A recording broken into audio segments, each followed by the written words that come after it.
ઓમ નમઃ સદેભ્યઃ. ઓમ નમઃ સદેભ્યઃ. ઓમ નમઃ સદેભ્યઃ.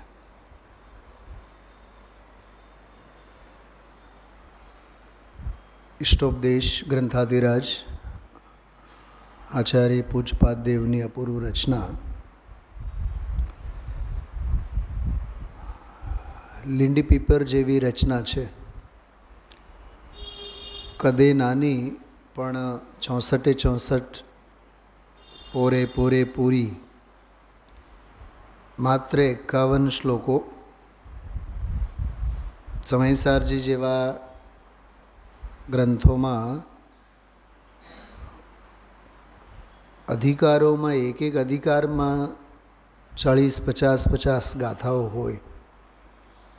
સર્વવિશુદ્ધ જ્ઞાન અધિકારમાં તો 108 ગાથાઓ છે.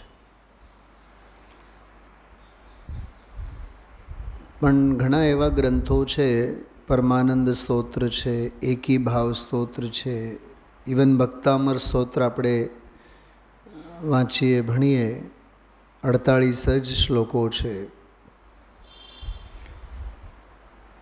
સતને સંખ્યાની જરૂરત ન હોય. નાની રચના મોટી રચના એની સાથે કાંઈ નિષ્પત ન હોય. આજે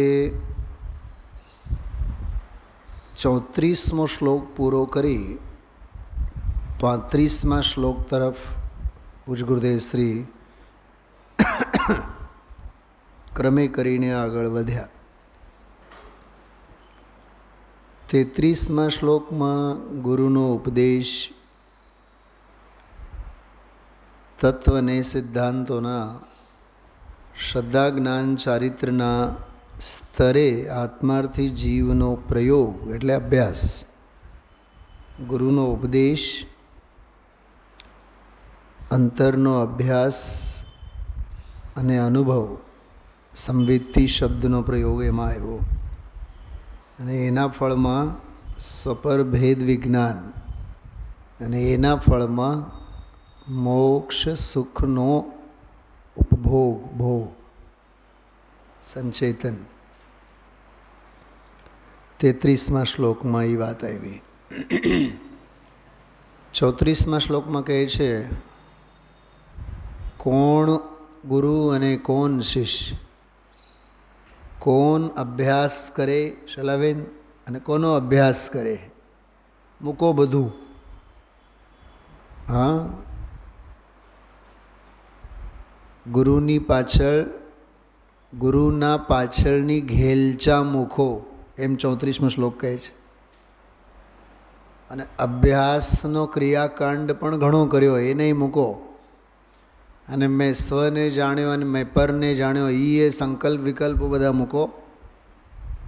અનુભૂતિને પણ મૂકો. અનુભૂતિ સ્વરૂપ છે ને. શું કીધું?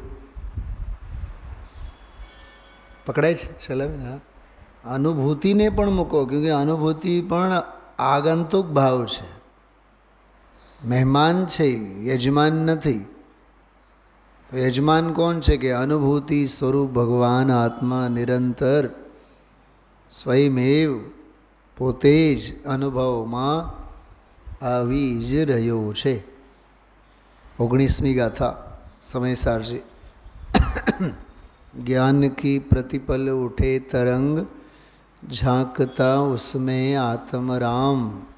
એ 34મા શ્લોકમાં સમજાયું કે આત્મા જ આત્માનો ગુરુ છે. જો એક બહુ સરસ દાખલો મગજમાં આવે છે. કોઈ ટીચર, લેડીઝ ટીચરની વાત કરો. લેડીઝ ટીચર ગમે તેટલી હોશિયાર હોય, એકલા હાથે સ્કૂલ ચલાવી જાણે, બધું મેનેજમેન્ટ કરી જાણે, બધા બાળકોને સમજાવી જાણે, બધા છોકરાઓને બાળકોને માર્ગે લગાડનારી હોય, ભણાવીને જાણે. ઓલા તમારા નેહા મેડમ જેવા પ્રીમિયરવાળા, તો બધું હોય. એક સ્ત્રી, એક લેડીઝ, બરાબર. પણ સ્કૂલ હોય તો એ કરી શકે ને. સ્કૂલ જ નથી તો ટીચર ગમે તેવી સારી હોય. એમ 34મા શ્લોકમાં આત્મારૂપી સ્કૂલ છે, તો અનુભૂતિરૂપી ટીચર મોક્ષ માર્ગમાં કામ કરી શકવાની છે. શું સમજાણું? ખ્યાલમાં આવે છે? પ્લેટફોર્મ તો જોઈને ને પર્યાયને કામ કરવા માટે દ્રવ્ય સ્વભાવનું આંગણું તો જોઈએ ને. તો 34મો શ્લોક એ આંગણાની વાત કરે છે. અને 33મો શ્લોક એ શ્રદ્ધા, જ્ઞાન અને ચારિત્રરૂપ અભ્યાસ વગેરેની વાત કરે છે. બેન જ્યોત્સનાબેન, ત્યાં જ વાત પૂરી નથી થતી. 34મા શ્લોકમાં એમ કીધું કે આત્મા જ આત્માનો ગુરુ છે. હું એક ઝડપથી એક વાત બતાવું. આપણે જો કે ગઈકાલે પણ એ ખુલાસો આવેલો, પણ એટલો ખુલીને નહોતો આવ્યો. ગુરુદેવના પ્રવચનની વાત કરું છું. જે વાત આજે ખુલીને વાત આવી,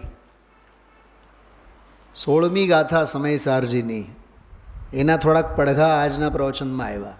થોડુંક સાંભળો. દર્શન વળી નિત જ્ઞાનને ચારિત્ર સાધુ સેવવા.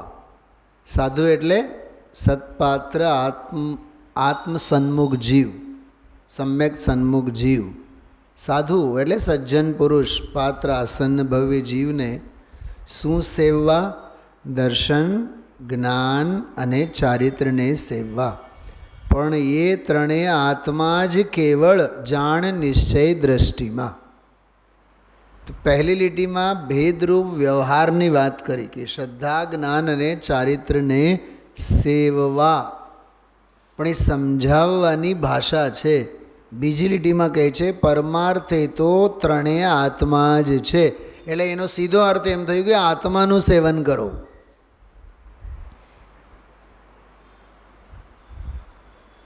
શું પકડાય છે? વાત સમજાય છે? બેન જ્યોત્સનાબેન, સમયસારની 16મી ગાથા.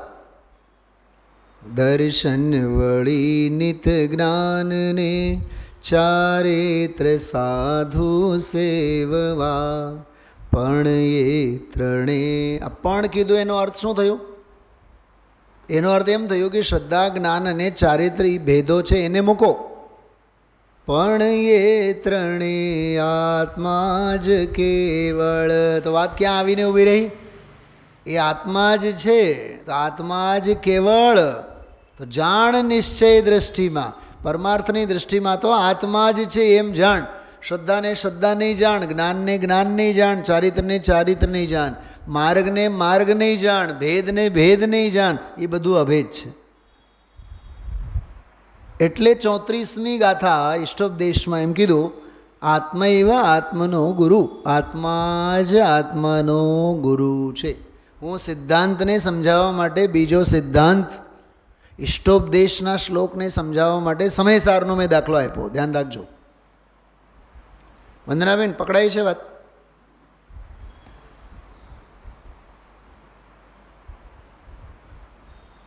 હવે બહુ ટૂંકી ચર્ચા આપણે કરીએ આજના પ્રવચનને. ગુરુદેવશ્રીને એક બહુ મસ્ત વાક્ય આવ્યો આજે, બહુ મજા આવી સાંભળીને, જે ઉછળી પડ્યો હું તો. સ્વભાવે સગવડતા અને ઊંધાઈએ અગવડતા. આ મહામંત્ર હતો આજના પ્રવચનમાં. જો ઓલા માળી જો કેવા ખુશ થાય છે. પકડાઈ ગઈ એની વાત. સ્નેહા બોલ તો એકવાર, આગળ બોલ. સ્વભાવે સગવડતા અને ઊંધાઈએ એટલે વિભાવે. વિભાવે કે ઊંધાઈએ અગવડતા. મારી અગવડ મારી ઊંધાઈ છે, મારી સગવડ મારો સ્વભાવ છે. અવિપરીતતા કહીએ ને સમ્યકપણું કહીએ. તો મારી સગવડ મારું સમ્યકપણું છે, અને મારી અગવડ મારી ઊંધાઈ છે. હવે એમાં ત્રણ લેવાના. શ્રદ્ધાની, જ્ઞાનની અને ચારિત્રની સવળાઈ એ મારી સગવડ, અને ત્રણેયમાં ઊંધાઈ એ મારી અગવડ. અથવા બીજો ઓલે ગુરુદેવશ્રી એક ભજન બોલે છે હંમેશા આનંદગંજનો, અપને કો આપ ભૂલ કે હેરાન હો ગયા. તો એ ઊંધાઈ છે. પકડાય છે વાત? ધ્રુવધામ શું કીધું? મારો સ્વભાવ એ મારી સગવડતા. સગવડતા શબ્દ ખોટું છે, સગવડ. આ ગુજરાતી જ્યારે હું આ છોકરાઓને ભણાવું ને 12મા ધોરણમાં, તો જોડણી સુધારવામાં આવે, સગવડતા એમ આપણે બોલીએ છીએ. ગુજરાતીમાં સગવડતા શબ્દ બનતું જ નથી, સગવડ જ શબ્દ બને છે. જોશનાબેન, ગુરુદેવશ્રીને સમજવું હોય તો થોડું ગુજરાતીનું જ્ઞાન જરૂરી છે. સગવડ શબ્દ છે, સગવડતા શબ્દ નથી. સગવડ પોતે જ ભાવવાચી શબ્દ છે. તો મારો સ્વભાવ એ મારી સગવડ. સ્વભાવે સગવડ જ હોય અને વિભાવે અગવડ જ હોય. બગલાને પોપટ બનાવાતું નથી. કાલે ગુરુદેવશ્રી બોલ્યા, આજે બોલ્યા. કેમ કે વસ્તુના પરિણમનમાં વસ્તુના સ્વભાવની અપેક્ષા હોય. જે રેફરન્સમાં જે શ્લોક આવ્યો આજે, સ્વભાવમ અપેક્ષતે, વસ્તુના પરિણમનમાં અન્ય કોઈની અપેક્ષા ન હોય, સ્વભાવના સ્વાભાવિક ગુણની અપેક્ષા હોય.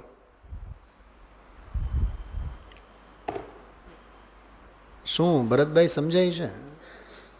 તમે કાપડની દુકાન કરો અને આવનાર ગ્રાહકો પાસેથી અપેક્ષા રાખો કે લીટરમાં માગે. અરે એ મીટરમાં જ માગશે. કેમ કે લીટરવાળી ભાષા દૂધની ડેરીએ હાલે, કપડાની દુકાનમાં નહીં ચાલે. કપડાની દુકાન કરેલા છો તો મીટરમાં જ વેચવાનું થાય ને. કેમ કે મીટરનો ધંધો એને માટે લીટરનો ધંધો, લીટરનો માલ વેચવાનો હોય તો દૂધનો ધંધો કરવો પડે. પોઈન્ટ સમજાય છે? હા, આપણે લીમડો વાવીએ અને રાહ જોઈએ કે આંબો ઉગે. ક્યાંથી ઉગે? આકુળતાની વાવણી કરીએ અને નિરાકુળતાના આંબાવાડીની રાહ જોઈએ, નહીં થાય. દીકરાને આપણે એન્જિનિયરિંગ ભણાવીએ અને 5 વર્ષ પછી રાહ જોઈએ કે ડૉક્ટર થઈને આવે. અરે ડૉક્ટર ક્યાંથી થઈ? ભણાવ્યું છે શેનું?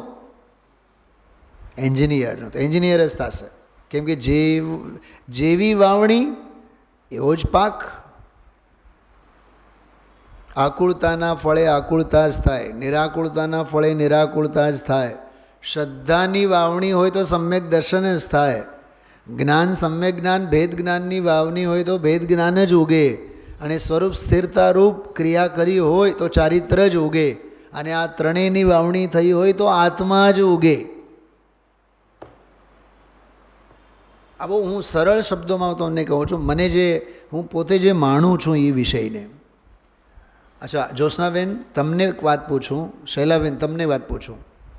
ઓલો જે 34મો શ્લોક આવ્યો ને ગઈકાલે અને આજે પૂરો થયો, સ્વસ્મિન સદભિલાષિત્વાત, એ જે શ્લોક આવ્યો ને, પોતે જ પોતાના સત અભિલાષા કરતો હોવાથી અને પોતે જ પોતાને જણાવનાર હોવાથી અને પોતે જ પોતાના હિતમાં યોજનાર હોવાથી, એમ જે 3 બોલ આવ્યા ને, એ 3 બોલમાં ખબર શું છે? પહેલા બોલમાં શ્રદ્ધાનો છે, બીજો બોલ જ્ઞાનનો છે અને ત્રીજો બોલ ચારિત્રનો છે. એ આજે ખુલાસો આવ્યો ગુરુદેવના પ્રવચન.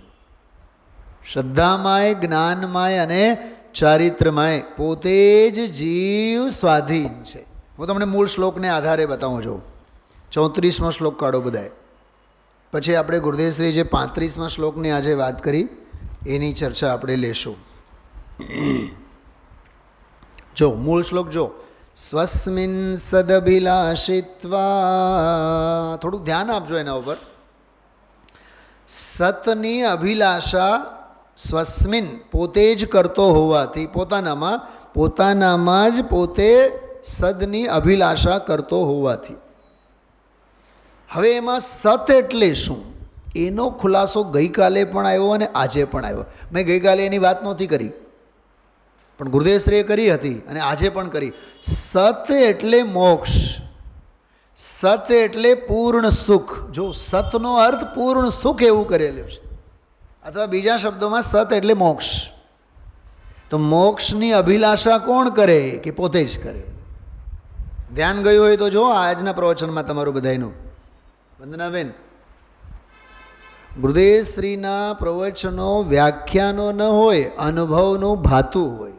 હું ભાવુકતામાં નથી કહેતો અને મારે કહેવું નથી. વ્યાખ્યાન ન હોય ગુરુદેવશ્રીના, અનુભવનું ભાતું હોય. સત તો સત હોય છે. તત્વાર સૂત્ર ભણેલા હોય, રાજવાર્તિક ભણેલા હોય, પંચાસ્તિકાય ભણેલા હોય જ્યોત્સનાબેન, તો સત કહેતા શું કહે? સદ્રવ્ય લક્ષણમ ઉત્પાદ વે દ્રવ્યુક્તમ સત. અહીંયા એ કોઈ વાત જ નથી કરી. શલાબેન, આ ઇષ્ટોપદેશનું તત્વાર સૂત્ર છે, આ ઇષ્ટોપદેશનો પંચાસ્તિકાય છે, આ ઇષ્ટોપદેશનો અનુભવનો હિતકારી ઉપદેશનો પ્રવચનસાર છે. અહીંયા દ્રવ્ય ગુણ પર્યાય સાથે ઉત્પાદ વે દ્રવ્ય સાથે કાંઈ કામ નથી. બેન જ્યોત્સનાબેન, આ એંગલથી આપણે વિચારવાનું. અહીંયા સતનો અર્થ શું કર્યું? પૂર્ણ સુખ. તો પૂર્ણ સુખ એટલે મોક્ષ. તો મોક્ષની અભિલાષા કરનારો કોણ? કે પોતે. શેમાં કરે? કે પોતાનામાં. તો અભિલાષા કરે એટલે રુચિ કરે, પ્રતીતિ કરે, ભાવભાષણ કરે. એ શ્રદ્ધાનો બોલ છે. અને બીજો અભીષ્ટ જ્ઞાપકત્વત, જે અભીષ્ટ છે, જે હિતકારી છે, એનું જ્ઞાન કરાવનાર. જ્ઞાપક એટલે જ્ઞાન કરાવનાર, જણાવનાર. કોણ? શાસ્ત્રો નહીં જણાવે, ગુરુ નહીં જણાવે. ગુરુ તો આંગળી પકડીને જરીક આગળ સુધી લઈ જાય. પ્લેનમાં તો તારે જ બેસવાનો છે. જો ગુરુ એમ, બાપ એમ જણાવે, જો આ પ્લેન તારી છે ઇન્ડિગો, ત્યાં જઈને બેસ. જો આ ગેટ નંબર 5, 5 નંબરના ગેટમાંથી તારે પ્લેનમાં બેસવા માટે જવાનું છે. દેવીબેન, ભાવભાષણ થાય છે. એરપોર્ટના મેઇન ગેટ સુધી આવશે મા બાપ, પછી લગેજ ચેક ઇન કોણ કરાવવાના? પોતે જ. અને એ લગેજ અટેચી તમારે ઉપાડવાની પણ પોતે જ. બોર્ડિંગ પાસ પણ પોતે જ લેવાનો. અચ્છા, બોર્ડિંગ પાસ વખતે બાપનું આઈ કાર્ડ હાલે? બાયડીનું હાલે? નહીં હાલે. મારી પ્રાણ પ્રિયા મારી સ્ત્રી છે, એનો આધાર કાર્ડ છે મારી પાસે, એ મારે કંઈ કામ નહીં, કચરામાં ફેંકો એને. સફર તારે કરવાનું છે. બોર્ડિંગ પાસ માટે આઈ કાર્ડ તારું જોઈએ. આમ પ્લેનમાં બોર્ડિંગ પાસ પણ તારું જ ચાલે, કોકનું નહીં ચાલે. કેવો સિસ્ટમ છે. પોતાની જ શ્રદ્ધા, પોતે જ કરેલી શ્રદ્ધા. ગુરુ શ્રદ્ધા નહીં કરાવે, ગુરુ શ્રદ્ધા નહીં કરાવે. શ્રદ્ધા કરાય એટલું કહે, કરવાનું તો તારે જ છે. કાલે મેં કીધું હતું ને કે ગોર ફેરા પડાવે, પણ ભવના ફેરા કોને પડવાના? ગોર મહારાજ તો ફેરા પડાવે, પણ આખી જિંદગી કાશ્મીરાબેન ફેરા કોને પડવાના? ભવના ફેરા કોને પડવાના? તારે જ પડવાના. ગોર મહારાજનું કામ નથી. પોઈન્ટ સમજાય છે? શ્રીમદજી એમ કહે કે માર્ગ બતાવીને શાસ્ત્રો અળગા રહે. તો મને તો એમાં દરિયો દેખાય. શાસ્ત્રો અળગા રહે, ગુરુદેવ અળગા રહે, સિમંદર અળગા રહે, યુગમંદર અળગા રહે, મંદિર અળગો રહે, સાધર્મી અળગો રહે. કરવાનું તો કામ પોતાનો જ. અને નિર્મલાબેન, આજે તો ગુરુદેવના પ્રવચનમાં એવી સરસ વાત આવી, હોશ ઉડી જાય આપણી. થોડુંક સંબોધન આપો, થોડુંક તમે સમજાવો. હા, આ ગઢિયા બુઢિયાઓની બહુ ટેવ ખરાબ છે. આખી જિંદગી ન કરે, આખી જિંદગી સ્વાધ્યાય ન કરે, કોઈ દી આમાં હોશે હોશે નહીં આવે. અને સાવ મરણ પથારીએ હોય ને તો દીકરાને ચડાવે. પંડિતજીને ફોન કરો તો, જ્યોત્સનાબેનને ફોન કરો તો. હવે તો જ્યોત્સનાબેનને જ સંબોધન કરવાની આવશ્યકતા છે. એ જ પથારીવશ છે, એ હું આવીને તમને સંબોધન કરશે. પણ આપણે જ્યારે આમ પથારીવશ થઈએ ને ત્યારે આપણો આમ અરહંતપણું અંદરમાંથી જાગે. હવે કોઈ આવીને અમને ઉદ્બોધન કરે, સંબોધન કરે.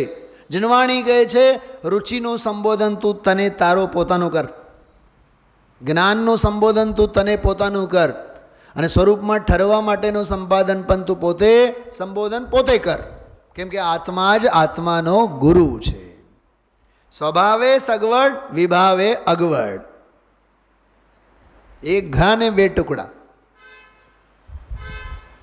હીરાજી મહારાજની વાત ન કરી, અમે સમજાવવા માટે દીક્ષા લીધી નહીં, અમને કહેતા નહીં કે તમે શાસ્ત્ર સમજાવો. અને આ જ વાત ગુરુદેવશ્રીના લાઈફમાં પણ હતું. 1937 જ્યારે સ્ટાર ઓફ ઇન્ડિયામાં સ્વાધ્યાયની પરંપરા તો શું, એ તો સહેજ સાધર્મીઓ બેસીને સપ્તાહમાં, જોશનાબેન, અઠવાડિયામાં ગુરુદેવશ્રી 2 કે 3 વખત શાસ્ત્ર વાંચતા, રોજ નહોતા વાંચતા. તમે તો એના સાક્ષી છો. ખાસ ગુરુદેવશ્રી અઠવાડિયામાં 2 થી 3 વખત શાસ્ત્ર વાંચતા. અને એ 2, 4, 6 જણા હતા સાથે બેસતા. ત્યારે પછી ધીમે ધીમે 3 દિવસ 4 દિવસ એમ સ્ટાર ઓફ ઇન્ડિયામાં એ પરંપરા તો આપણી ભાષા છે. ગુરુદેવને ક્યાં પડી છે પરંપરા ચલાવવાને? એ પરંપરાથી પાર હોય. ખ્યાલમાં આવ્યો? પછી 3 દિવસ 4 દિવસ 5 દિવસ પછી 2 વખત, ધીમે અઠવાડિયામાં પછી 2 વખત, એમ સવાર બપોર કે એવી રીતે. પછી ધીમે ધીમે ત્યાં સંખ્યા વધતી ગઈ. અને એમના ભાભીશ્રીની પછી ભાવના થઈ કે હવે આપણે રોજ સ્વાધ્યાય થવું જોઈએ. અને બેનશ્રીના એના અભિપ્રાય, એના જ્ઞાનમાં જે વિદેહ ક્ષેત્ર અને શ્રીમંદર ભગવાન, એનો મહિમા અને અંત બધો આવ્યો કે આપણે કંઈક એક શ્રીમંદર ભગવાનનો એક સ્થાન અને મંદિર બનાવવું જોઈએ. પૂજ્ય બહેનશ્રીના જ્ઞાનમાં કે એમના ચિત્તમાં એ વાત આવી કે ભાઈ ગુરુદેવ તો એટલો મહિમા કરે છે, તો આપણે એક શ્રીમંદર જિનાલય મંદિર બનાવીએ. અને પછી મંદિર બની ગયો. અને એ તો પછી બની ગયો, પણ એના પહેલાં કે સ્વાધ્યાય માટે ક્યાંક જગ્યા આપણે બનાવીએ. 1938માં જઈને સ્વાધ્યાય ભવન બન્યું અને ત્યાં સ્વાધ્યાય માટે કક્ષ બનાવીને સ્વાધ્યાયની પરંપરા ચાલુ. પણ કોઈ એવો ઈરાદો નહોતો કે અમે તો હવે રોજ સવાર અને સાંજ પ્રવચન કરીએ જ નહીં, બિલકુલ નહીં. સંકુલન જ્યારે વધતું ગયું, પરમાગમ મંદિર જેવા, રામજીભાઈને 10 વખત ઠોકીને ગુરુદેવશ્રી કીધા, અમારા ભરોસે તમે સંકુલનને વધારોમાં. આ ગુરુદેવ હતા.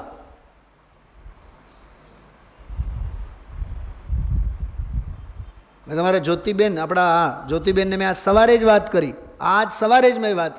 ગુરુદેવ આવું બોલતા હતા કે આ સગવડ, તમે આ સંકુલન વધારો છો તો અમને વૈરાગ્ય થશે તો અમે મૂકીને વયા જશો. અમારા હાટું તમે આ બધું વધારતા નહીં, બધું કરતા નહીં તમે. કેમ કે કાલ રાત્રિનો સ્વાધ્યાય, વંદનાબેન, અનુબંધ કોઈ સાથે નહીં. જ્યોત્સનાબેન, રાત્રિનો પણ બહુ જબરદસ્ત સ્વાધ્યાય આવ્યો હતો ગઈકાલે. નિષ્પૃહતા, સહજ પરાન્મુક્તા. માત્ર સ્પૃહા એટલે શું, નિષ્પૃહતા એટલે શું, એની વ્યાખ્યા કરી છે ગઈકાલ રાત્રે.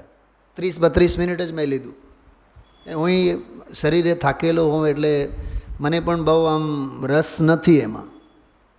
સાચું કહું છું, જીનવાણી છે મારી સામે. એક તો સામે કોઈ હોય નહીં ખુરશી સિવાય. સાચું કહું છું, દિલથી કહું છું તમને. સામે મોડા આગળ 2 અને 3 જણા હોય ઇન મીન. આ અરજીકાજી હોય એક, બીજા કોઈ હોય જ નહીં. એટલે પણ મારી ઈચ્છા મરી ગયેલી હોય છે.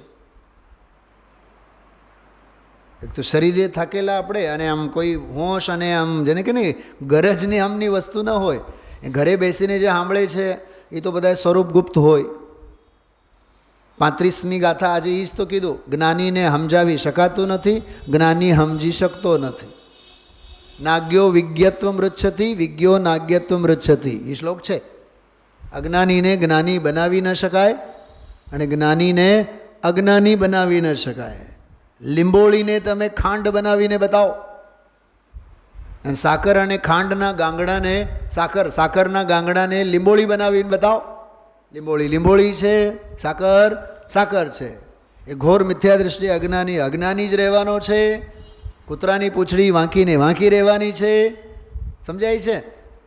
સમજો એ સમજે જ છે, ના સમજો એ સમજતો જ નથી. બેન કાશ્મીરાબેન, એક શેર છે બહુ સરસ. हर एक के सामने तुम नहीं बनो खुली किताब, ये जिहालत का दौर है, पढ़ करके फाड़ दिए जाओगे. શું સમજાણું? ન સમજાણું તો વધારે હારું. શું કાશ્મીરાબેન બોલો, શું કીધું મેં હમણાં? હા, પોઈન્ટ સમજાય છે? હરેક કે સામને તુમ નહીં બનો ખુલી કિતાબ. આપણે દરેક વખતે દરેકને માટે ઉપલબ્ધ રહીએ. જેમ બજારમાં ટમાટર આવે ને, બહુ રેકડીએ રેકડીએ ટમાટર ભરેલા હોય, 10 રૂપિયા કિલો અને 12 રૂપિયા કિલો અને 15 રૂપિયા કિલો અને 25 રૂપિયા કિલો રસ્તે રખડતા હોય, કોઈ ખરીદવા માટે તૈયાર ન હોય. અને એ જ ટમાટર 200 રૂપિયા કિલો થાય ત્યારે, બોલો 300 રૂપિયા કિલો થાય ત્યારે તો સોનાના દડાની જેમ વેચાય. એના અડધા અડધા ટમાટરની પછી કિંમત થાય. એટલા સસ્તા પણ ન થાવ કે સૌ કોઈ ખરીદે, અને એટલા મોંઘા પણ નહીં થાવ કે કોઈ ન ખરીદે. એટલે આ બધી જે સુખ સગવડતા છે ને આપણને, આ દેવ ગુરુ ધર્મ સ્વાધ્યાય પ્રવચન, એટલી બધી સુખ સગવડતા થઈ કે આના અંગેની આપણને હવે કોઈ કિંમત લાગતી જ નથી.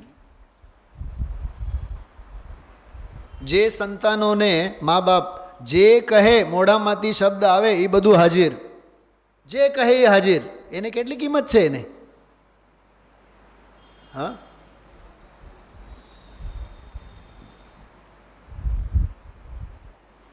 દીકરો કહે બાપને કે મને એક દુકાન જોઈએ, પૈસા આપો. બાપ તરત જ 10-20 લાખ રૂપિયા આપીને દુકાન કરી આપે? નહીં, કરવા દો એને પરસેવો રેડવા દો. બાપ કમાઈની કિંમત ન હોય અને આપ કમાઈમાં રજે રજની કિંમત હોય.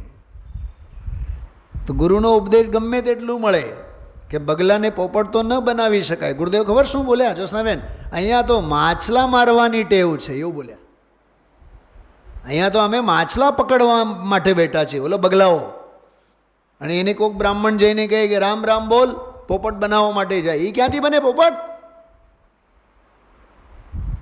અને આ વાત તો કવિ દયારામ ગુજરાતી સાહિત્યમાં આ વાત લખેલી છે. મત્સ્ય ભોગી બગલો, કેવો? મત્સ્ય ભોગી બગલો મોતી ચંચુ ના ભરે. કેમ? કેમ કે ઉત્તમ વસ્તુ પાત્રતા વિના મળે તોય કોઈ કામ ન સરે. આ કવિ દયારામ ગુજરાતી સાહિત્યમાં. કેમ કે અહીંયા તો માછલા ખાવાથી અમે ટેવાયેલા છીએ, અમારે ક્યાં હાચા મોતીની કિંમત છે?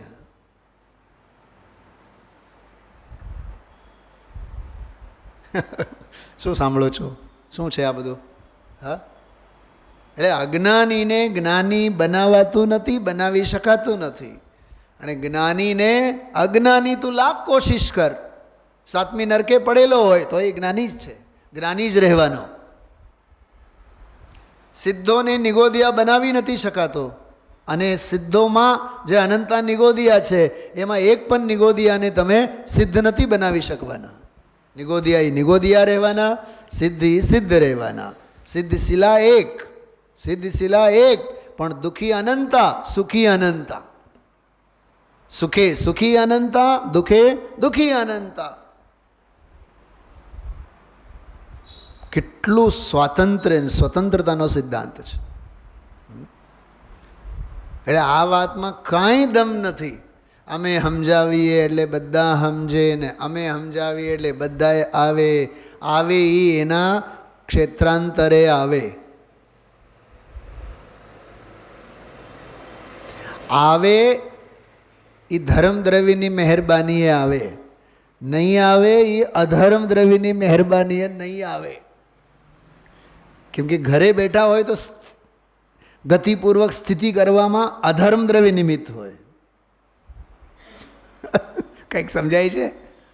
હા, એ નિમિત્તની જ ભાષા છે.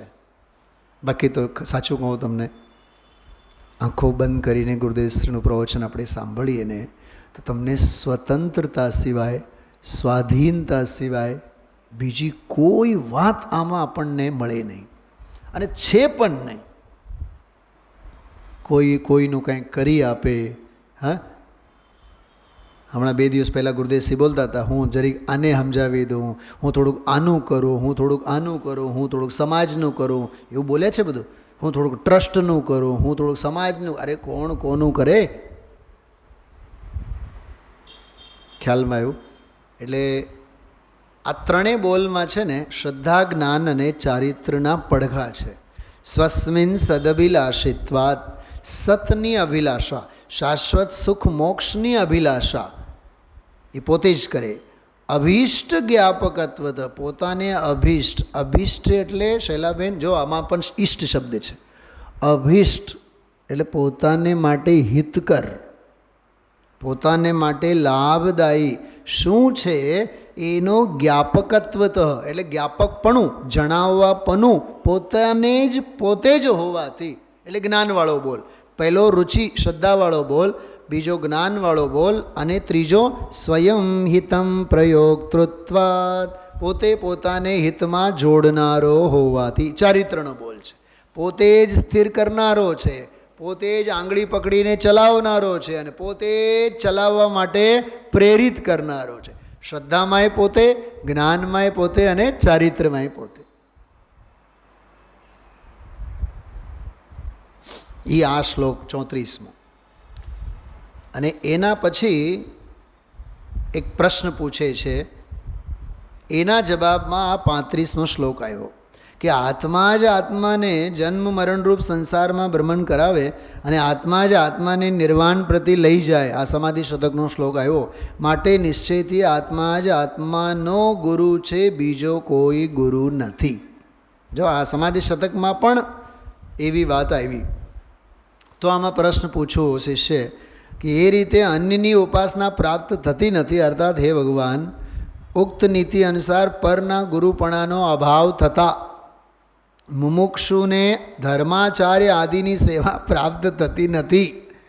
મુમુક્ષુને ધર્માચાર્યાદિ સેવા યોગ્ય રહેતી નથી એવો ભાવ છે, પરંતુ એમ નથી, કારણ કે એમ કહેવામાં અપસિદ્ધાંતનો પ્રસંગ આવે. પછી શ્લોક આવ્યો, નાગ્યો વિજ્ઞત્વમ આયાતિ, અજ્ઞાનીને વિજ્ઞ બનાવી શકાતું નથી. અને વિજ્ઞ એટલે સમજદાર, જ્ઞાનીને ન અજ્ઞત્વમ રીચ્છતિ. તમે સમજદારને જ્ઞાનીને કોઈ દિવસ અજ્ઞાની ન બનાવી શકો. નિમિત્ત માત્રમ અન્યસ્તુ, બાહ્ય પદાર્થો તો બધા કેવળ નિમિત્ત છે. ધર્માસ્તિકાયવત, ધર્માસ્તિકાયની માફક. તો આજે ગુરુદેવશ્રી આની જે વ્યાખ્યા જ્યારે કરી, શરૂઆત કરી, ત્યારે ગુરુદેવશ્રી બહુ સરસ બોલ્યા, જો આ એક મૂળ સિદ્ધાંત નિમિત્તવાળા, નિમિત્તના પક્ષપાતીવાળાને આ વાત નહીં સમજાય. ધર્માસ્તિકાય, માછલું ચાલે તરે તો ધર્માસ્તિકાય પકડીને એને ચલાવે કે ઓલું ચાલે અને એમાં ઓલું નિમિત્ત કહેવાય? ઓલું ચાલે ઓમાં નિમિત્ત કહેવાય, કે પકડીને ચલાવવાની વાત નથી. એમ જે ગતિ કરે, જે ગમન કરે, ગતિ કરે, ગમન કરે એટલે આગળ વધે, એ એના ઉપાદાનથી વધતા હોય છે. એક ઓકેને કંઈક ધક્કો મારીને વધારે એમ નહીં. કેવું આમ ધર્માસ્તિકાયની ઉદાસીનતા, નિમિત્તની ભાષામાં એને ઉદાસીન નિમિત્ત કહેવાય. હું હજી મૂળ વાત જે કહેવા માગું છું ને એ મારા ભાવો વ્યક્ત નથી થતા.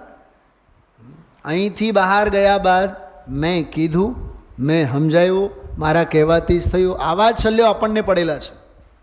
બોલો ભરતભાઈ, આપણે માનવા જ તૈયાર નથી કે મારા વિકલ્પોથી વિકલ્પો મારામાં છે, કામ તો એનામાં છે, તો એનું કામ મારા વિકલ્પોથી ક્યાંથી થાય? અને મારા વિકલ્પો એ મારું આશ્રવ તત્વ છે, એનું પરિણામ એનું જડ તત્વ છે. તો મારા આશ્રવથી એના જડમાં શું ફેરફાર થાય? થોડુંક તાત્વિક ભિન્નતા તો જુઓ ને. દ્રવ્ય તો એને કહેવાય કે પોતાનું કાર્ય કરવા માટે કોઈની રાહ ન જોવી પડે. અને વળી પાછું કથા તો એ જ ચાલે. આપણે અમે આટલાને ધર્મના માર્ગે લઈ આવ્યા, અમે આટલાને સુધાર્યા, અમે આટલાને હાચવ્યા. અરે કોણ હાચવે? દરેક દ્રવ્ય પોતપોતાને લીધે હચવાય છે. પર્યાય માત્રનો જન્મક્ષણ છે કે નહીં? દુનિયાનો ભારો માથે લઈને જીવ ફરે. એટલે આજના પ્રવચનમાં ગુરુની પણ નિરપેક્ષતા, શિષ્યના ઘડતરમાં ગુરુની સાપેક્ષતા એ ચરણાન યોગ છે અને એની નિરપેક્ષતા એ વસ્તુ સ્વભાવ દ્રવ્યાન યોગ છે. સાપેક્ષતાનો વિવેક હોય પણ નિરપેક્ષતાનું ભાન હોવું જોઈએ. દૃષ્ટિમાં નિરપેક્ષતા, જ્ઞાનમાં સાપેક્ષતા. શું કીધું? દૃષ્ટિમાં, શ્રદ્ધામાં નિરપેક્ષતા, સર્વથા ભિન્નતા એની હોવી જોઈએ. જ્ઞાનમાં તો એનો વિવેક તો છે જ. સમજાવ્યો તે પદ નમો શ્રી સદગુરુ ભગવંતી. વિવેક છે, એને લોપવાની વાત નથી.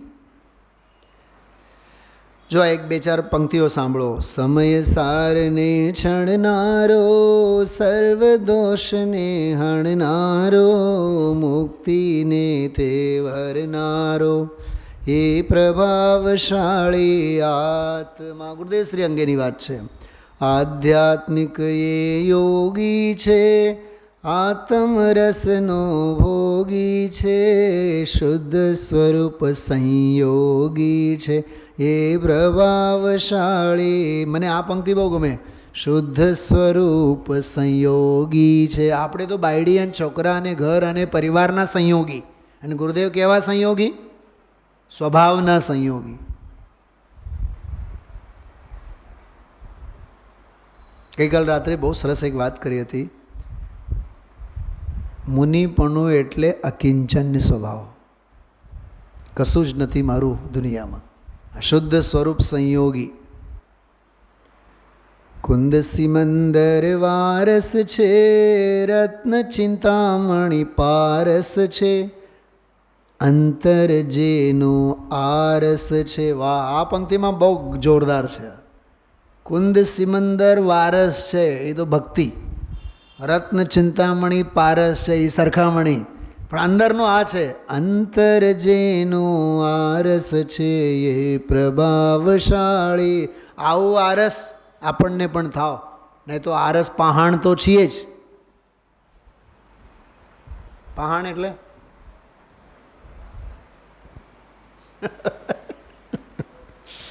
પહાણ એટલે પાષાણ, પથ્થર.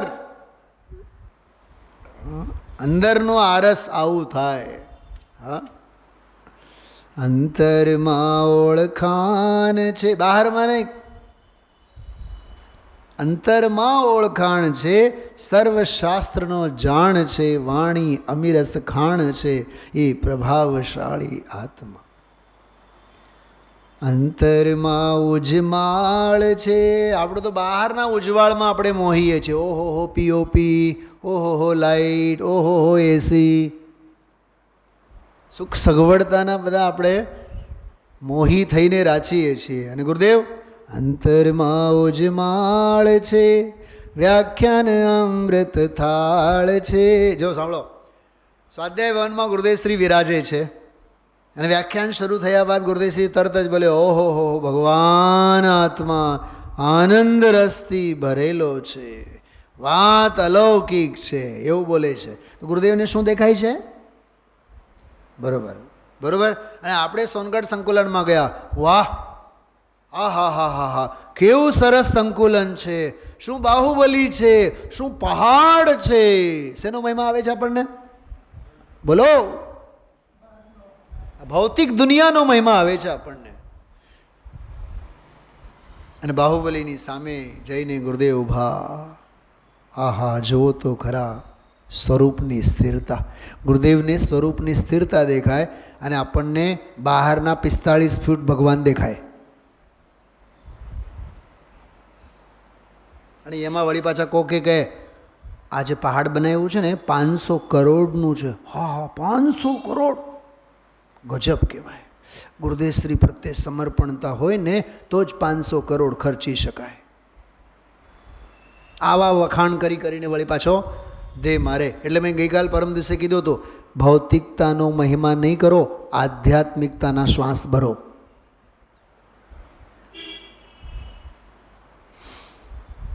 અંતરમાં ઉજમાળ છે, વ્યાખ્યાન અમૃત થાળ છે, તે હૃદયનો વિશાળ છે, એ પ્રભાવશાળી આત્મા. ઘણું છે આમ તો. હજી એક ખાસ પંક્તિ બોલીને આપણે પૂરું કરીએ. અપૂર્વ શાંતિ વેદક છે, સત્ય તમામ ગ્રંથિ ભેદક છે. તમામ ગ્રંથિ વ્યવહારના છેદવા, બધા જ ભેદોને કાઢી મૂકો. તમામ ગ્રંથિ ભેદક છે, ચતુરને વળી ચેતક છે. એ પ્રભાવશાળી આ ચતુર બનો, ચેતક બનો. એમ આ ઇષ્ટોપદેશની ગાથાઓ બતાવે છે. કારણ વિના ઓલા અજ્ઞાનીને હું જ્ઞાની બનાવું અને ઓલા જ્ઞાનીને હું અજ્ઞાની બનાવું એ વસ્તુ સ્વરૂપમાં જ નથી. આત્મા જ આત્માનો ગુરુ છે. સ્વાધીનતાનો શંખનાદ છે આ.